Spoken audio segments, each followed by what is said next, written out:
Assalamualaikum warahmatullahi wabarakatuh. Semoga Allah senantiasa memberikan rahmatnya kepada kita semuanya. Amin ya rabbal alamin. Kala itu di kota Baghdad mendadak gempar oleh kehadiran orang asing. Persoalannya bukan pada orangnya, melainkan orang asing tersebut tidak mempercayai adanya Tuhan. Bukan hanya itu, ia juga menantang orang-orang muslim berdebat mengenai adanya Tuhan. Kabar ini pun sampai di telinga Baginda Raja karena dianggap bikin resah masyarakat. Orang asing ini lalu dipanggil ke istana. "Apa tujuanmu membuat onar di negeri kami?" tanya Baginda Raja. Orang asing ini menjawab, "Untuk apa mengaku bertuhan kalau tidak bisa menjawab pertanyaanku?" Kemudian Baginda Raja bertanya kembali, "Apakah kamu tidak percaya adanya Tuhan?" Dengan tegas orang itu menjawab, "Tentu saja saya tidak percaya adanya Tuhan. Dan saya juga tidak percaya adanya akhirat." Mendengar itu Baginda Raja sempat terkejut. "Tapi saya dan rakyatku percaya adanya Tuhan. Berarti keyakinan kita berbeda. Jadi jangan ganggu rakyatku." Tugas Baginda Raja. "Kalau Paduka Raja percaya adanya Tuhan, bisakah Paduka menjawab 3 pertanyaanku?" tanya orang asing tersebut. "Silahkan," balas Baginda Raja. Pertanyaan pertama, orang Islam meyakini bahwa dunia dan seisinya adalah ciptaan Allah. Lalu siapakah yang menciptakan Allah?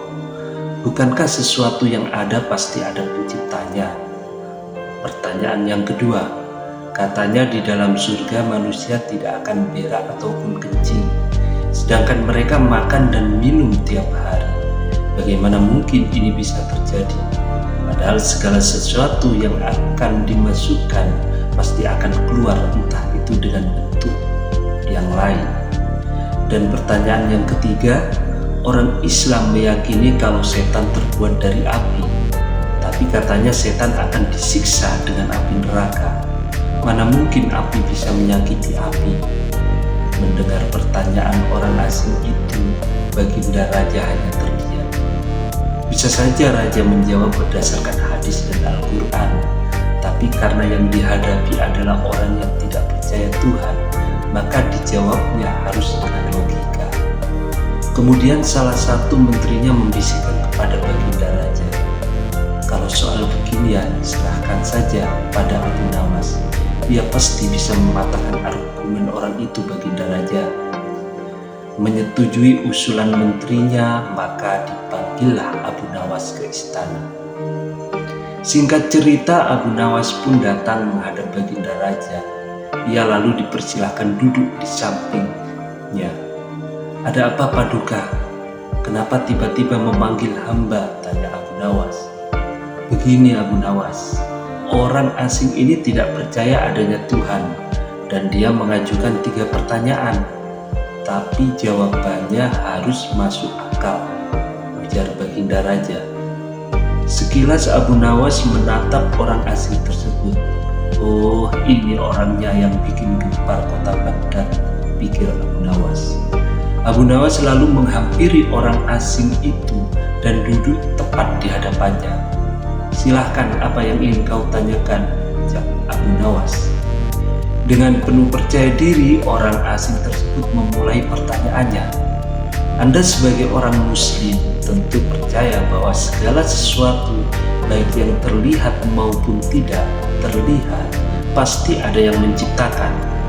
"Ya, tentu saja saya percaya," timbal Abu Nawas. "Sekarang saya mau bertanya, siapakah yang menciptakan alam semesta dan seisinya?" tanya orang asing itu. "Yang menciptakan alam semesta dan seisinya adalah Allah, Tuhan saya," jawab Abu Nawas. "Oh, baiklah. Lalu siapakah yang menciptakan Allah? Bukankah tadi Anda mengakui bahwa segala sesuatu, baik yang terlihat maupun tidak terlihat, pasti ada yang menciptakan?" Kembali sejenak Abu Nawas terdiam. Ia pun lalu berkata, "Anda pasti tahu kalau kami selaku orang Islam mengakui hanya ada satu Tuhan. Kita istilahkan saja Tuhan dengan angka 1. Sekarang gantian aku yang bertanya, angka 3 berasal dari angka berapa? Tanya Abu Nawas. Angka 3 berasal dari angka 2 tambah 1, jawab orang asing tersebut. Tepat sekali. Kalau angka 2 berasal dari angka berapa? Tanya Abu Nawas kembali. Angka 2 berasal dari angka 1 ditambah 1, jawab orang itu. Benar sekali. Sekarang kalau angka 1 sendiri berasal dari angka berapa? Tanya Abu Nawas. Orang itu kaget dengan pertanyaan tersebut. Ia hanya terdiam, tak bisa menjawabnya. Kemudian Abu Nawas berkata kembali, semua angka pasti ada awalnya. Entah itu angka 5, angka 4, ataupun angka 10. Dan angka-angka tersebut diibaratkan alam semesta ciptaan Allah. Apabila kamu bertanya siapa yang menciptakan Allah, sama halnya saya bertanya, dari mana angka 1 itu ada, kamu pasti tidak akan bisa menjawabnya, jelas Abu Nawas. Orang itu pun langsung terdiam merenungi kata-kata Abu Nawas. Untuk jawabanmu atas pertanyaanku yang pertama masuk akal juga. Sekarang pertanyaan yang kedua, kalian sebagai muslim pasti meyakini kelak hidup di surga tidak akan berak dan kencing. Padahal di sana kalian makan dan minum setiap hari. Mana mungkin itu bisa terjadi? Jelaskan padaku, tanya orang asing tersebut. Baik, akan saya jelaskan.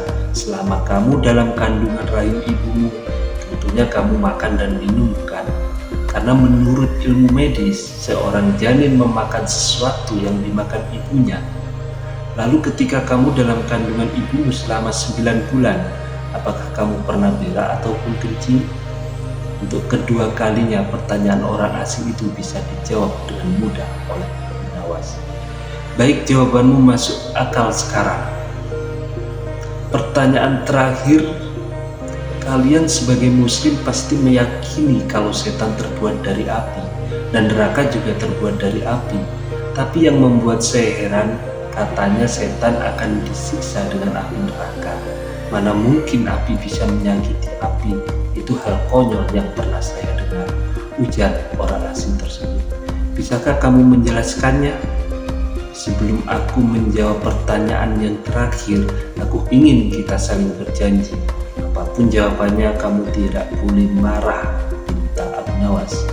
Tentu saja saya tidak akan marah, apalagi kalau jawabannya masuk akal, balas orang asing tersebut. Tiba-tiba Abu Nawas menampar pipi orang asing itu sangat keras. Baginda Raja dan orang-orang yang hadir terkejut dibuatnya. Hei, apa-apaan ini? Kalau tidak bisa menjawab jangan emosi, apalagi sampai main pukul kayak gini, protes orang asing tersebut. Siapa yang emosi? Itu tadi adalah jawaban saya. Apakah tadi kamu merasakan sakit? Tanya Abu Nawas. Tentu saja saya sakit, jawab orang asing itu sambil memegang pipinya.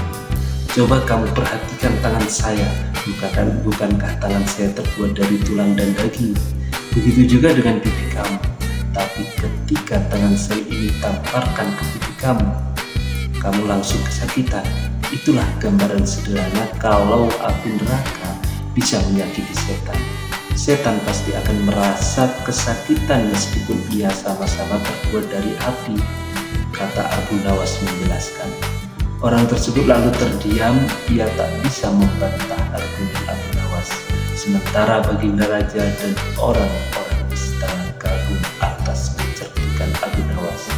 Demikian kisah ini, semoga terhibur. Wassalamualaikum warahmatullahi wabarakatuh.